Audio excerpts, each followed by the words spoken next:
everyone. So, if you're a teacher, you know that your most valuable resource isn't the smartboard or the latest textbooks. It's your time. Today, we're not going to talk about AI like it's some crazy, complicated future tech. Nope. We're going to talk about it as a real, practical tool.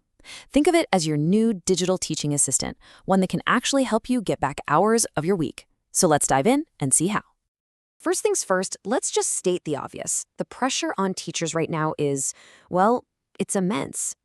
The workload can feel totally unsustainable, right? It's this constant juggling act of planning lessons, grading papers, talking to parents, and, the small matter of actually teaching. It's a feeling that way too many educators know inside and out. And this comment from a teacher over on Reddit, it just hits the nail on the head. It really captures this universal truth of the job. It's all that prep work, the lesson plans, finding materials for different students, creating assessments. That stuff just eats up your nights and weekends. This is that invisible workload that so often leads straight to burnout. And it's not just a feeling. The data on this is pretty stark. According to one analysis, more than half of all educators, that's 52%, say they are feeling seriously exhausted and burned out. This isn't just about being a little tired. It's a huge crisis that's hitting the entire profession. So the connection here is crystal clear, right? This burnout is coming directly from a lack of time. It's that never-ending cycle of planning, grading, and trying to create different materials for all your students. These are the core tasks that are just squeezing the clock and pushing teachers right to their limits. But what if technology could actually offer a real solution here? This is where we need to reframe how we think about AI. Forget all the sci-fi stuff.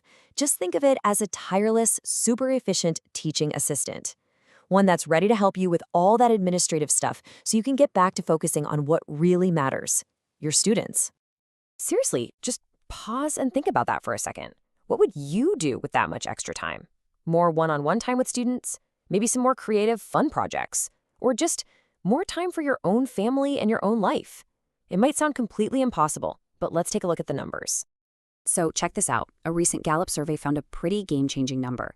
Teachers who are using AI tools every single week are saving on average 5.9 hours. That's almost a full workday they're getting back in their pocket, every week. And here's where it gets really wild. When you start multiplying those hours across an entire school year, it adds up to the equivalent of almost 6 full weeks. Just imagine that. Imagine what you could do with 6 extra weeks to plan, to innovate, to connect with kids, and to just breathe. This isn't some small change. It's a massive shift in how the job gets done. So, how does this all work? Well, it's powered by something called generative AI. And honestly, the concept is pretty simple. Think of it as a tool that just creates first drafts for you. A draft of a lesson plan, a draft of a parent email, a draft of some quiz questions. It's not about replacing you. It's about giving you a really strong starting point so you're not always staring at a blank page. Okay, so the theory sounds great, but let's get practical. How does this actually look in a classroom? There are dozens of AI tools out there now, many of them built by teachers for teachers. Let's take a quick look at a couple of the big ones. All right, here are 2 of the heavyweights, MagicSchool AI and Brisk Teaching. And you can see right away they have kind of different approaches. MagicSchool is like its own big platform, a central hub with tons of different tools all in one place. Brisk, on the other hand, is a Chrome extension, so it works right inside the Google tools you probably already use every day, like Docs and Slides. Which one is better really just depends on how you like to work, but both of them are already helping millions of teachers. And this is how they get you that time back. I mean, think about the biggest time sucks we talked about. These tools can spit out a first draft of a differentiated lesson plan in minutes. They can write an email to a parent. They can take an article you found online and instantly change the reading level. They can even build rubrics and quizzes from scratch. This is exactly where those 5.9 hours a week are coming from. Okay, but this next part is absolutely critical. AI is an incredibly powerful tool, but at the end of the day, it's just a tool. For it to be effective and for it to be used responsibly, it needs your professional expertise. It needs your human judgment. I absolutely love this metaphor. The AI is your co-pilot. It can handle a lot of the routine stuff, run the checklists, manage the systems, but you, the teacher, you are always the pilot in command. You make the final calls, you know your students and where you're headed, and you are ultimately responsible for the flight. This brings us to a really helpful idea called the 80-20 rule. The whole philosophy is this: let the AI do about 80% of the grunt work. Getting that first draft on paper, creating the basic structure. Then you come in and use your expertise for that last 20%. And that 20%, that's where the magic of great teaching really happens. So if we break it down, it kind of looks like this. The AI handles the repetitive stuff like getting you a first draft or generating a bunch of ideas. Then you, the teacher, provide the final polish. You add the personalization that you know your students need. You bring in your expertise and nuance. And most important of all, you provide the human connection. That 20% is what makes you completely irreplaceable. So what does that 20% actually involve? Well, here are the big things you always have to do. First, you've got to fact check everything. AI can sometimes just make stuff up. They call it hallucinating. You, of course, have to customize the content for your specific students. And this is a huge one: protect their privacy. Never put personal student data into these tools.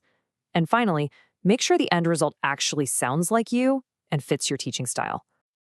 Okay, so maybe you're feeling a little intrigued, but you're not quite sure where to even begin. Don't worry. The key here is to just start small and experiment a little. Let's walk through a super simple plan to get you started. Here's a really easy 3-step plan. First, just play around. Open up a few of the big AI assistants like ChatGPT or Gemini in different tabs, give them the exact same prompt, and just see what happens. Compare what they give you back. Second, try having a conversation with one. Ask it for something big, like a whole unit plan. Then use follow-up questions to drill down, like, okay, what would day 2 look like? Or can you give me some discussion questions for that? And third, try a tool that's built specifically for teachers. Sign up for a free account on MagicSchool or Brisk and just find one tool that could solve one annoying little task for you this week. And please remember, nobody expects you to be an expert overnight. That's not the goal.